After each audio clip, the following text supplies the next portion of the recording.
My name is Eden. I'm 34 years old and 5 years into what I thought was a happy marriage with Drew. 3 months ago, my mother passed away, leaving me her Manhattan apartment, which just sold for $7 million. I never imagined that money would destroy my world until yesterday when my mother-in-law, Patricia, burst through our front door screaming about the apartment sale. But nothing prepared me for the moment. My husband turned to me and said those words. Before I tell you what happened next, let me know where you're watching from and hit subscribe if you've ever faced family pressure like mine. I grew up in a modest home in upstate New York, the only child of a single mother who worked tirelessly to give me everything I needed. My father left when I was just 3 years old, and after that it was just Mom and me against the world. Sarah Williams was not just my mother, but my best friend, my confidant, and my biggest supporter. She worked 2 jobs, as a nurse during the day and a waitress on weekends, saving every penny she could to provide for us. Despite our financial limitations, Mum always encouraged my creativity. I loved rearranging our small apartment, creating new looks with thrift store finds and sketching room designs in my notebook. She noticed my passion for interior design early on and did everything to nurture it. She helped me apply for scholarships, and when I got accepted to design school in New York City, she cried tears of joy. "This is just the beginning, Eden," she told me. "One day you'll have your own design studio and I'll be your biggest client." While I was in college, Mum's hard work finally paid off. After 20 years of saving, she managed to buy a small but charming apartment in Manhattan. It wasn't in the most exclusive neighborhood, but property values in the area had skyrocketed over time. What she purchased for just under $1 million eventually became worth several times that amount. That apartment represented everything about my mother: her sacrifice, determination, and love. After graduation, I worked for several high-end interior design firms in the city, slowly building my reputation. It was at an art exhibition 5 years ago that I met Drew Harrison. He was tall with warm brown eyes and a charming smile that made my heart skip. He worked in finance, was well-educated, and seemed genuinely interested in my passion for design. Our connection was immediate and intense. "You see spaces differently than anyone I've ever met," he told me on our 3rd date as we walked through a newly renovated brownstone open house. "The way you notice details, it's like you can see the soul of a room." 6 months into our relationship, Drew proposed during a weekend trip to the Berkshires. The wedding was small and intimate, just how I wanted it. Mum was radiant that day, dancing and celebrating like she didn't have a care in the world. Drew's family attended too: his mother Patricia, father Richard, and younger brother Kevin. They seemed pleasant enough, although Patricia had a certain stiffness to her that made me slightly uncomfortable. "You've found yourself a lovely girl, Drew," Patricia said during the reception, patting my hand.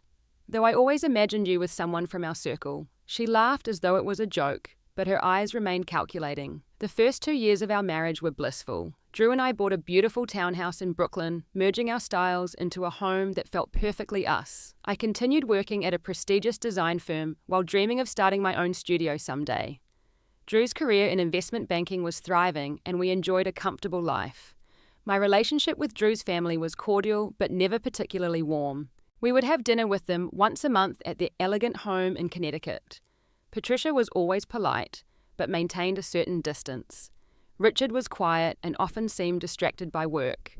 Kevin, Drew's younger brother, was the family wild card, charming but irresponsible. During family gatherings, I noticed how they would brush off Kevin's financial troubles or bail him out when needed. "Kevin's just finding his way," Drew would explain whenever his brother needed money or a place to stay after another failed venture. "Dad and Mom have always been a bit easier on him since he's the baby of the family." Everything changed 18 months ago when Mum called with news that shattered my world. What started as persistent back pain turned out to be stage 4 pancreatic cancer. The prognosis was grim, 6 to 12 months at most. I immediately shifted my priorities, taking time off work to care for her through chemotherapy and radiation. Drew was supportive at first, holding me on nights when I returned from the hospital in tears. Mum fought bravely, but the cancer was aggressive. As her condition deteriorated, we had many heart-to-heart conversations about life regrets and the future. During one of her more lucid days, Mum took my hand and spoke with unexpected clarity. "Eden, when I'm gone, the apartment will be yours. I want you to sell it and use that money to finally open your own design studio. Promise me you'll follow that dream we've talked about since you were a little girl." With tears streaming down my face, I promised her I would. 3 weeks later, she slipped away peacefully in her sleep with me by her side. The grief was overwhelming, but I found solace in preparing to fulfill my promise to her. The process of selling the apartment began, and to everyone's surprise, a bidding war erupted. The final sale price was $7 million, far more than either of us had ever imagined possible. The money was placed in a separate account, and I began researching commercial spaces for my future design studio while continuing my day job. "Your mum would be so proud," my best friend Jessica said when I shared my plans with her. "This is exactly what she wanted for you." Drew seemed supportive too, at least initially. "You deserve this, Eden. It's time for you to shine," he said, hugging me tightly when I received the final payment for the apartment. Little did I know that behind his smile, a very different plan was forming, one that would soon tear my world apart. The first sign that something was off came about 2 weeks after the money from Mom's apartment sale was deposited into my account. Drew, who had never been particularly close to his family, suddenly started receiving multiple calls a day from Patricia. Their conversations would abruptly end when I entered the room, and Drew would dismiss them as just Mom checking in. One evening, I came home from work to find Patricia sitting in our living room, teacup in hand, engaged in a hushed conversation with Drew. They both straightened up when they saw me plastering on smiles that didn't quite reach their eyes. "Eden, darling, Drew said you'd be working late tonight," Patricia exclaimed, setting down her cup with a delicate clink. "The client meeting ended early," I explained, noticing the slight tension in Drew's shoulders. "Is everything okay?" "Of course, just catching up with my son. We so rarely get quality time these days." She patted Drew's hand affectionately. "Actually, I was hoping we could all have dinner soon. The whole family. It's been too long since we've all been together." That dinner happened the following weekend, and it was one of the most uncomfortable evenings of my life. The Harrison family home in Connecticut was as imposing as ever, but the atmosphere felt different, charged with an undercurrent of expectation. Richard was uncharacteristically attentive, refilling my wine glass at every opportunity. Patricia kept steering the conversation toward financial topics. "Real estate in Manhattan is just skyrocketing, isn't it?" she remarked, cutting into her roast with precision. "Sarah was so smart to hold on to that property all these years. Such a windfall for you, Eden." Before I could respond, Kevin chimed in. "Speaking of windfalls, I could sure use one." He laughed, but there was a desperate edge to it. "The restaurant business is brutal these days." Kevin had opened and closed 3 different restaurants in the past 4 years, each one failing faster than the last. I knew Drew had lent him money several times, but the family rarely discussed the details openly. "Actually," Richard said, setting down his fork, "Kevin's current situation is quite serious."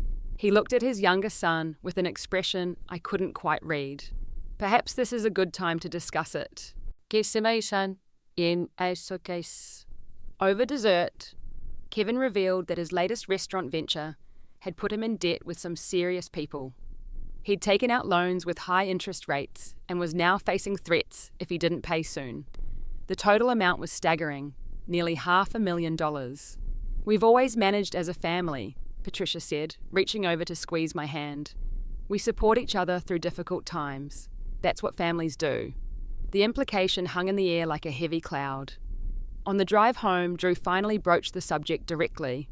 "Eden, I know it's a lot to ask, but would you consider helping Kevin out?" "Just a loan, of course. He'd pay it back eventually." I was stunned. $500,000 is a huge amount, Drew. That's money my mother worked her entire life for. Money she specifically wanted me to use for my design studio. I know, he said, his knuckles white on the steering wheel. But Kevin's in real trouble. These aren't people you can just ignore. And it's not like you need all $7 million for your studio, right? You could still follow your dream and help family too. That conversation marked the beginning of Drew's campaign to access my inheritance. What started as gentle suggestions quickly evolved into daily discussions. Each time the amount Kevin supposedly needed increased. First it was $500,000, then $1 million, then $2 million. During this time, I noticed Drew growing increasingly secretive about his phone and laptop. He started taking calls in another room and would quickly switch screens when I walked past him working on the computer. Once I glimpsed an email with the subject line, R.E. Harrison Family Financial Strategy, before he hurriedly closed it. One morning, while Drew was in the shower, his phone buzzed repeatedly on the nightstand. Normally, I'd never look at his messages, but something felt wrong. There were 5 consecutive texts from Patricia. Did she agree yet? Kevin needs an answer by Friday. The family's counting on you, Drew. Remember what we discussed about joint assets. Don't let us down. My stomach twisted into knots, but I tried to give him the benefit of the doubt. That evening, I attempted to have an honest conversation about my concerns. Drew, I feel like there's a lot of pressure coming from your family about my inheritance. I need you to understand that I promised my mother I would use that money for my design studio. It was her dying wish. His face hardened in a way I'd never seen before. Your design studio is a hobby, Eden. Kevin's life could be in danger. How can you be so selfish? Selfish. The word stung like a slap. I'd spent months caring for my dying mother, put my career on hold, and now wanting to honor her final wish made me selfish. Drew slept in the guest room that night, and the Cold War began. He stopped asking about my day, stopped kissing me goodbye in the mornings. When I brought up house renovations or potential studio spaces, he would change the subject or find a reason to leave the room. Then came the mysterious visit from Bernard Fletcher, the Harrison family's longtime attorney. Drew insisted it was just a friendly drop-by, but I overheard snippets of their conversation about marital assets and financial restructuring options. The next day, I received a strange call from our bank asking to verify a request to add Patricia as a signatory to one of our accounts. I immediately declined and placed extra security measures on all my finances, including the inheritance account, which thankfully was in my name only. As tensions rose at home, I started paying closer attention to Kevin's supposed financial troubles. Nothing about the story quite added up. If he was in debt to dangerous people, why was he still posting Instagram photos from exclusive clubs and taking weekend trips to Miami? Why did the amount he needed keep changing? I was walking on eggshells in my own home, feeling increasingly isolated and confused. Little did I know the situation was about to explode in a way I never could have imagined. It was a quiet Tuesday afternoon when my world completely shattered.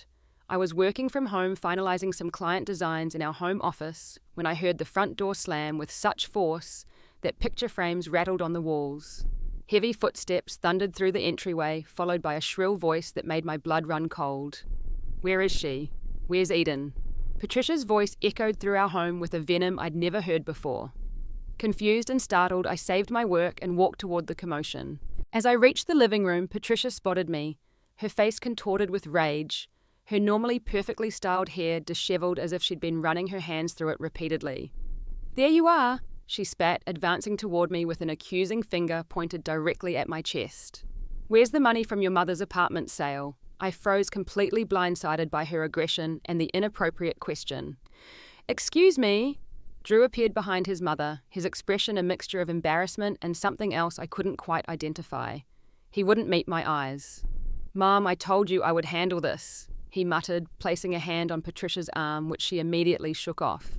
You've been handling it for weeks with no results, she hissed before turning back to me. We know you received $7 million from that apartment. $7 million, and you're sitting on it while this family is in crisis. My mind raced, trying to make sense of what was happening. Patricia, I don't understand why you think my inheritance is any of your business. That money was from my mother. Your mother is dead. She interrupted her words, cutting through me like a knife. And now you're part of our family, the Harrison family. We take care of each other. I looked to Drew, expecting him to defend me, to tell his mother she was out of line. Instead, he stepped forward and took my hand in what felt more like restraint than support. Eden, sweetheart, he began in a placating tone I'd never heard him use before. We need to talk about the money. Kevin's situation has gotten worse. Much worse. Patricia nodded vigorously. He owes $6.5 million now. His creditors are threatening to hurt him, or worse. $6.5 million? I echoed in disbelief. Last week it was $2 million. How does someone's debt triple in a matter of days? It's complicated, Drew replied vaguely. There are interest rates penalties. Qu'est-ce? I pulled my hand away from his. This doesn't make any sense, Drew. I want to know what's really going on. Drew glanced at his mother, who gave him a sharp nod. He took a deep breath and delivered the words that would forever change our marriage. Sweetheart, Mom and I decided that the $7 million will go toward my brother's debts. Time seemed to stop. The room swayed slightly as I processed what he had just said. They had decided what would happen with my inheritance. You decided? My voice was barely above a whisper. Yes, Patricia interjected, suddenly calm and businesslike. It's the only sensible solution. Kevin owes dangerous people. The family reputation is at stake. Richard and I have already liquidated what we can, but it's not enough. Drew wouldn't look at me as he added, "We've been talking to Bernard about the best way to structure the transfer. Since we're married, I have certain rights to—" "Rights," I interrupted, finding my voice at last. "You think you have rights to the money my mother left me, money she specifically wanted me to use to start my own business," Patricia scoffed. "A vanity project design studio versus your brother-in-law's life. How can you even hesitate?" Drew finally met my gaze, and what I saw there chilled me to the bone. There was no love, no partnership, only cold determination. "Eden, you're being selfish. This is bigger than your little dream. This is family." "I thought I was family," I whispered. "You are," he replied, "which is why you'll do this. We've already started the paperwork." My head snapped up. "What paperwork?" Drew had the decency to look slightly ashamed.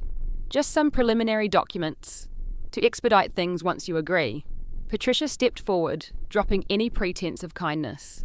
"Let's be clear, Eden. This isn't really a request. Bernard has advised us that as Drew's spouse, he has legal avenues to access those funds if necessary. We'd prefer to do this the easy way."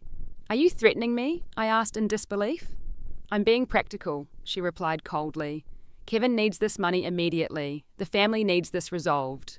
You can either be reasonable and transfer the funds willingly, or we can make things very difficult for you." Drew pulled a folder from his briefcase, a briefcase I hadn't even noticed he was carrying. "These just need your signature. Bernard has explained everything to me. It's really quite straightforward." As he opened the folder and held out a pen, I felt something inside me break.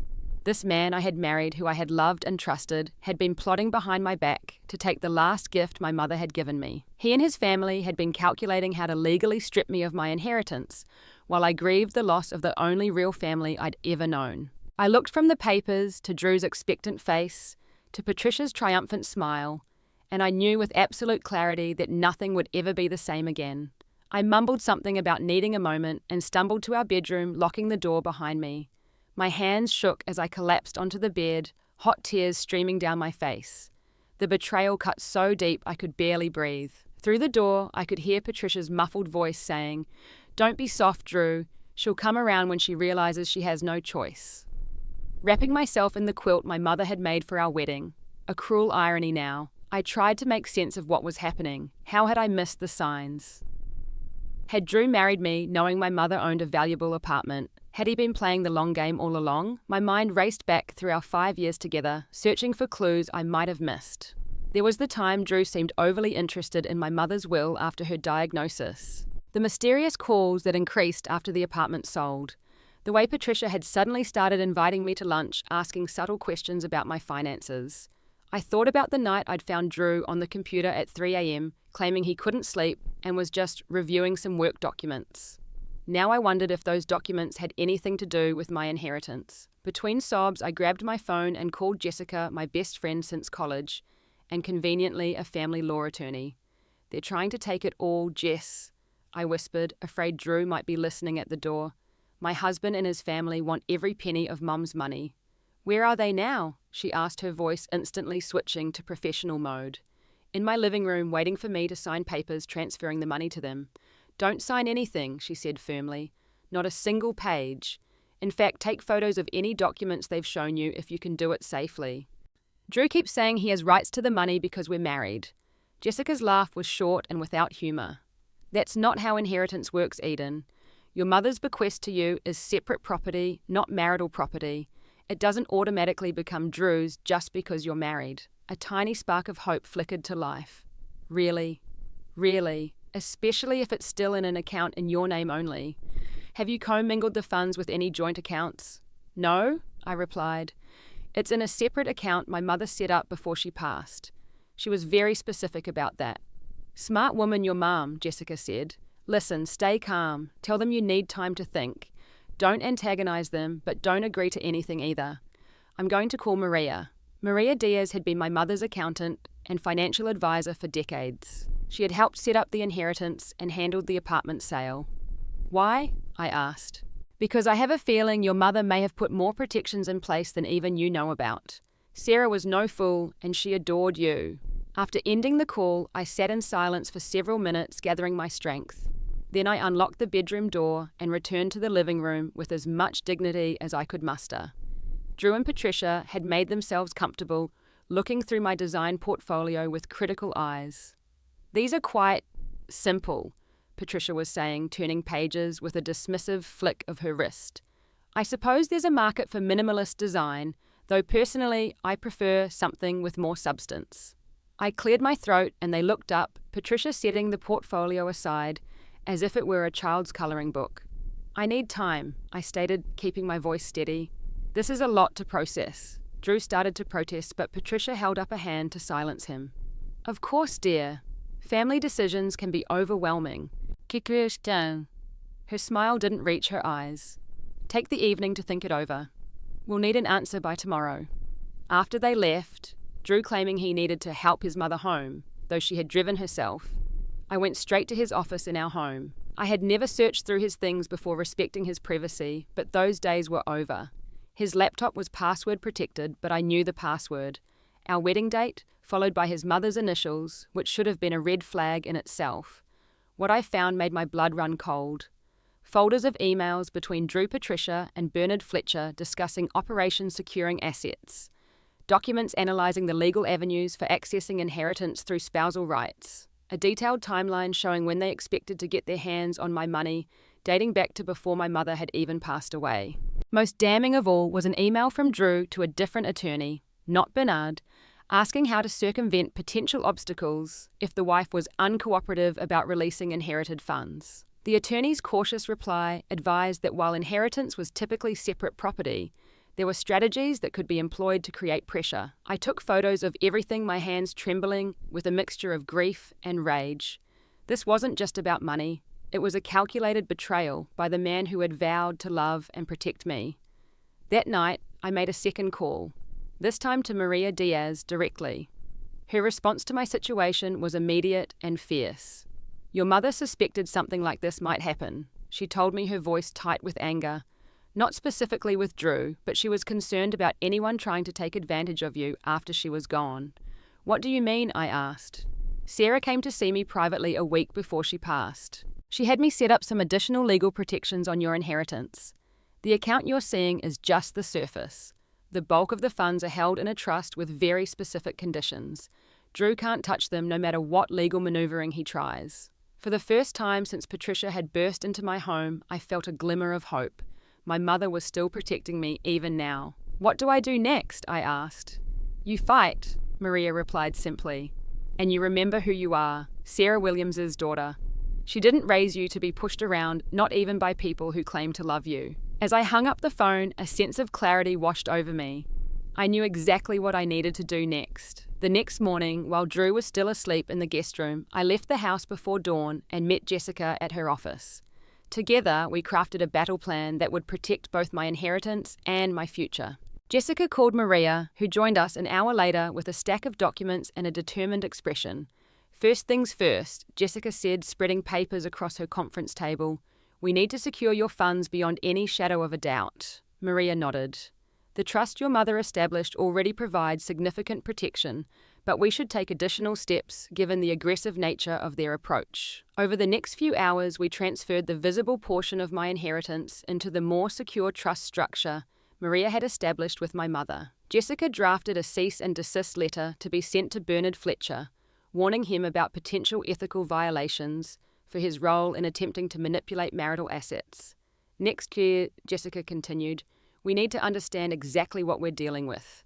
You mentioned Kevin supposedly owes $6.5 million. That sounds excessive even for someone with gambling problems." I agreed. "The amount keeps changing. It started at $500,000 and has mysteriously grown. Something doesn't add up." "I know someone who can help with that," Jessica said, picking up her phone. "A private investigator who specializes in financial cases. Let's find out exactly what kind of trouble Kevin is really in." By midday, we had hired Thomas Reeves, a former forensic accountant turned private investigator. His task was simple: discover the truth about Kevin Harrison's debts and the family's financial situation. "While we wait for Tom's findings, let's prepare for divorce," Jessica said gently. "I know that's not a decision to make lightly, but Eden, from what you've shown me..." "I've already decided," I interrupted. surprising myself with how certain I felt. There's no coming back from this kind of betrayal.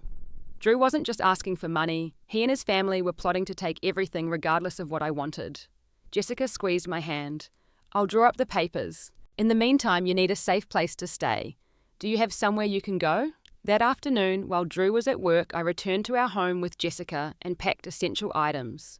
Clothes, personal documents, irreplaceable mementos from my mother, and my design work. We loaded everything into Jessica's car and drove to a furnished apartment she had helped me lease under a limited liability company name for privacy.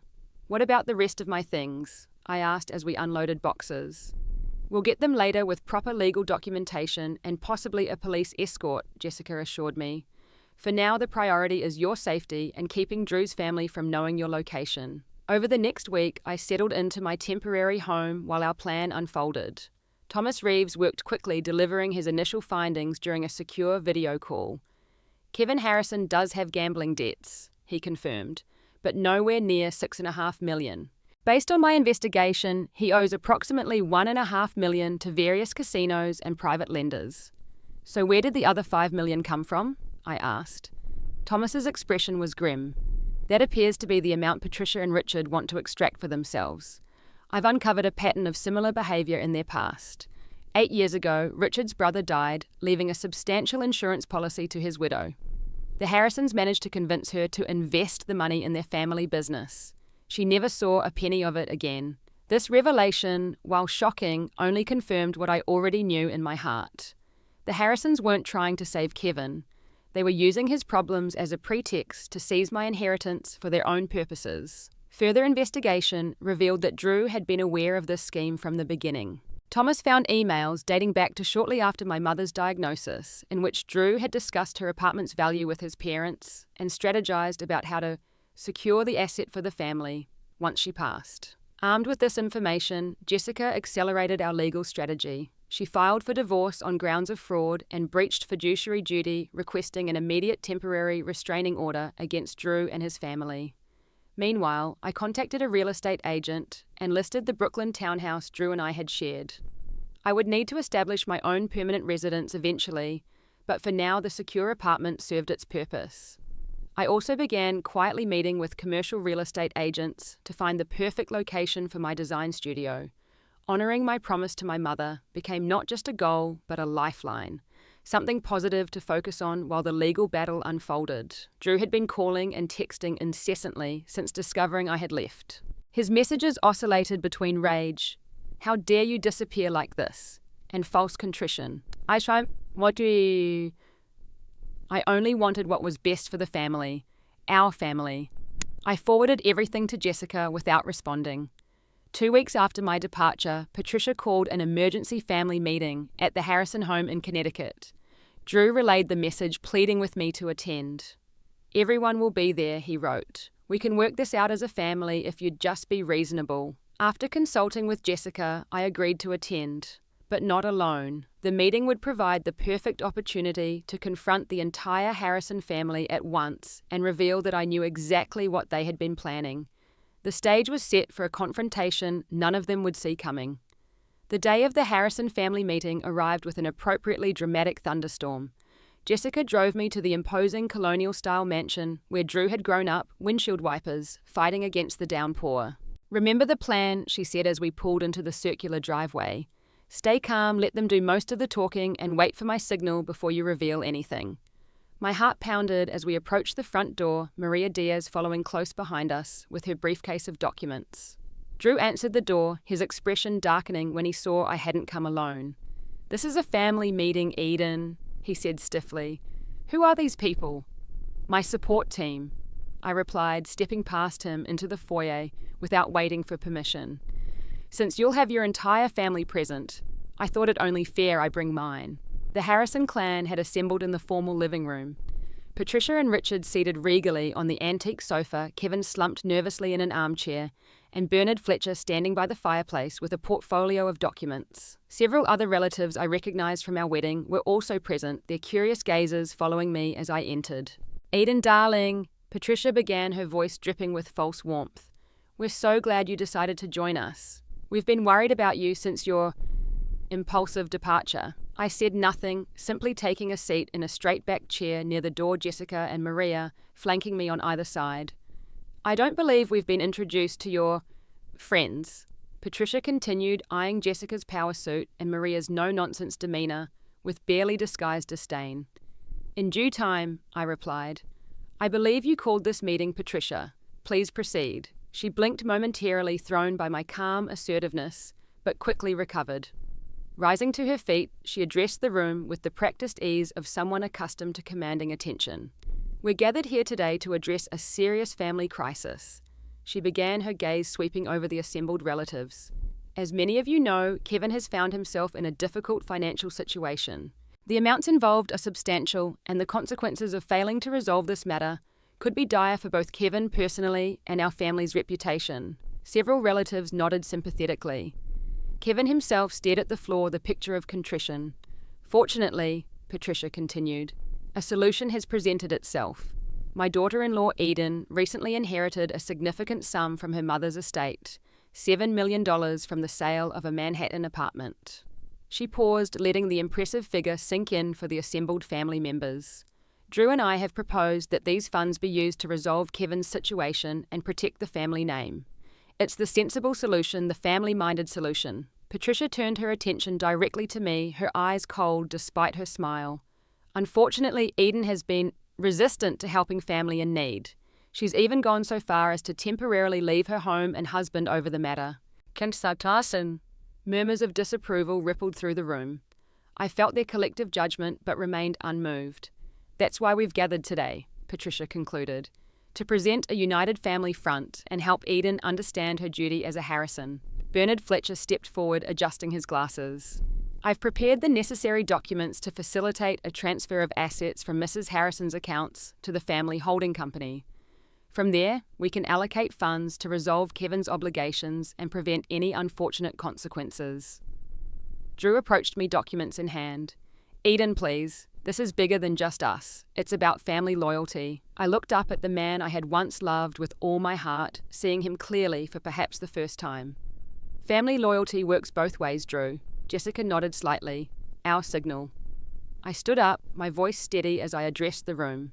Before I consider signing anything, I have a few questions. Kevin, exactly how much do you owe and to whom? Kevin glanced nervously at his mother, who gave an almost imperceptible shake of her head. It's complicated, he stammered. There are multiple debts, high interest rates. Would you say it's closer to $1.5 million or $6.5 million? I pressed. The colour drained from Kevin's face. Patricia stepped forward quickly. The exact amount isn't important, she interjected. What matters is, actually, Jessica said, rising to stand beside me, the exact amount is extremely important, especially when there's a $5 million discrepancy. Who exactly are you? Patricia demanded, her composure slipping. Jessica Ramirez, family law attorney, she replied crisply, handing her business card to Bernard Fletcher, whose expression had grown concerned. And this is Maria Diaz, financial advisor to the late Sarah Williams. I took over, my voice stronger with each word. For the past 3 weeks, we've been conducting a thorough investigation into the Harrison family finances, Kevin's actual debts, and the elaborate scheme you've been constructing to defraud me of my inheritance. Drew took a step back, shock written across his face. Eden, what are you talking about? Perhaps you should ask your mother about Operation Securing Assets, I suggested coolly. Or we could discuss the emails you sent to attorneys asking how to circumvent inheritance protections if your wife was uncooperative. The room fell silent. Patricia's face hardened into a mask of fury. These are outrageous accusations, she hissed. Bernard, are you hearing this? The family attorney looked distinctly uncomfortable. Mrs. Harrison, if there's any evidence of what your daughter-in-law is suggesting, there is, Maria confirmed, opening her briefcase to reveal neatly organized folders. Extensive evidence, in fact, including documentation of a similar scheme the Harrisons executed against Richard's sister-in-law 8 years ago. I locked eyes with Drew. Did you ever love me at all, or was I just a potential payday from the beginning? Did you start calculating the value of my mother's apartment the moment you learned she was dying?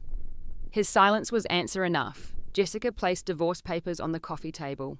Eden is filing for divorce on grounds of fraud and financial exploitation. A restraining order has already been granted prohibiting any member of the Harrison family from contacting her directly All communication must go through legal representatives.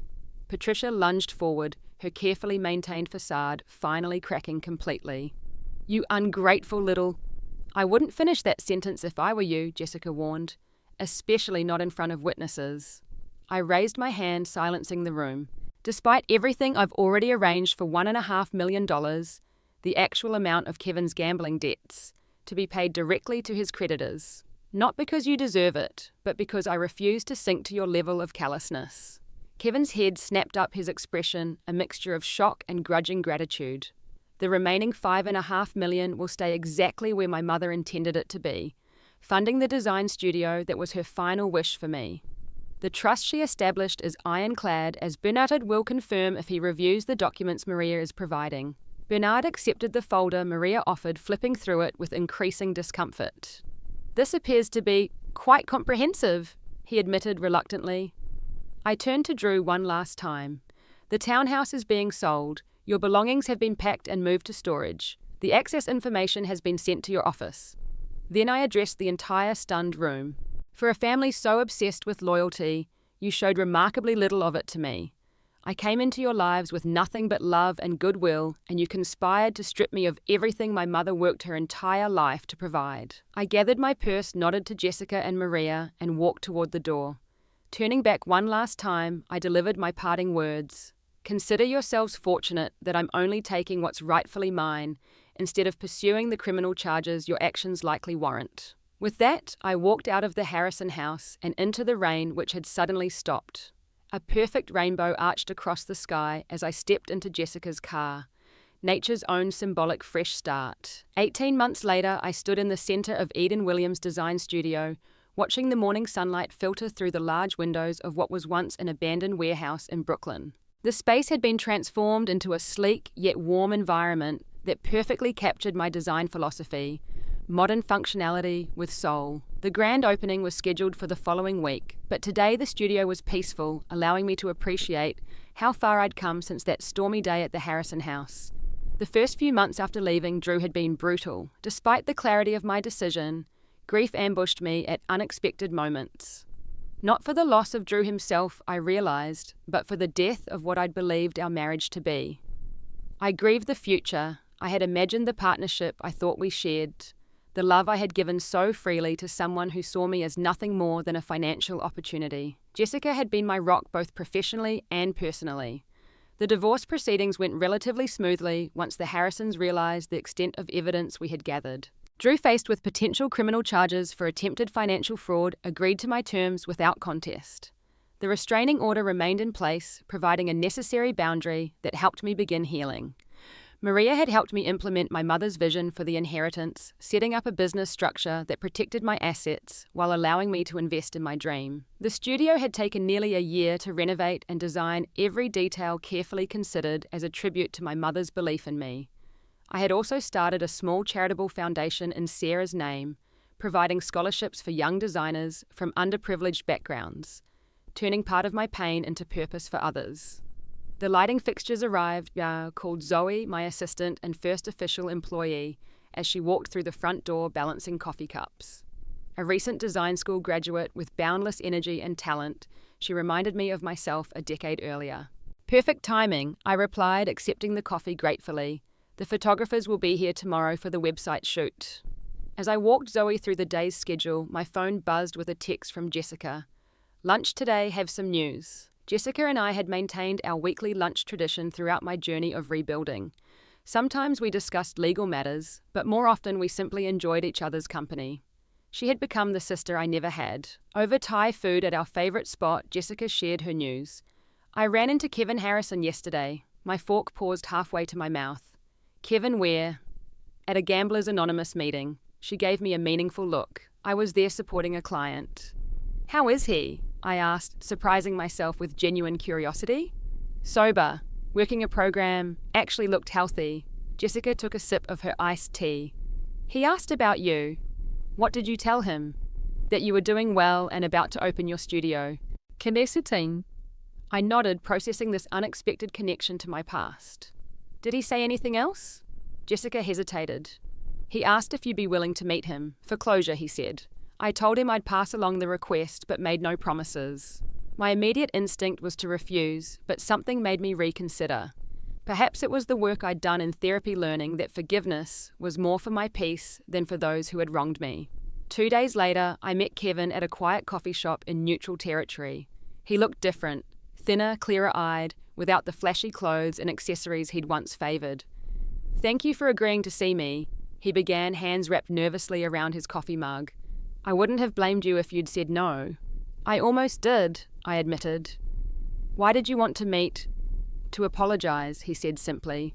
"What my family did to you was inexcusable. What I allowed them to do was inexcusable."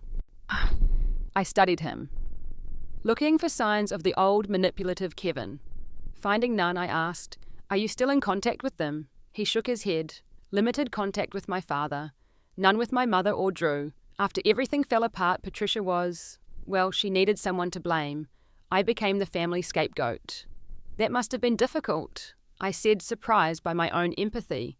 "It was the best thing that could have happened," he countered.